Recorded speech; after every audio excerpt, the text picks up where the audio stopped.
Hello, it's me Bilal from കടുവൽ കേജീസ്. നിങ്ങളെല്ലാവരും മട്ടൻ ബിരിയാണി കഴിച്ചിട്ടുണ്ടാവുമല്ലോ. അതും വെറും മട്ടൻ ബിരിയാണിയല്ല, ദമ്മിട്ട നല്ല അടിപൊളി തലശ്ശേരി മട്ടൻ ബിരിയാണി. അത് കഴിക്കുമ്പോൾ തന്നെ ഒരു പ്രത്യേകതരം സ്വാദാണതിന്. മട്ടൻ ബിരിയാണിയുടെ കാര്യത്തിൽ വർഷങ്ങളായിട്ട് നിലനിർത്തി കൊണ്ടുപോകുന്ന ഒരു പാരമ്പര്യം തന്നെ നമുക്കുണ്ട്.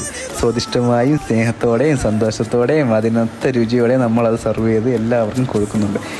ടേസ്റ്റ് വൈസ് ആയാലും ശരി, ക്വാളിറ്റീൻ്റെ കാര്യത്തിലായാലും ശരി, ഒരു വിട്ടുവീഴ്ചയും നമ്മളെ ഭാഗത്ത് നിന്ന് ഇന്നേ വരെ ഉണ്ടായിട്ടില്ല,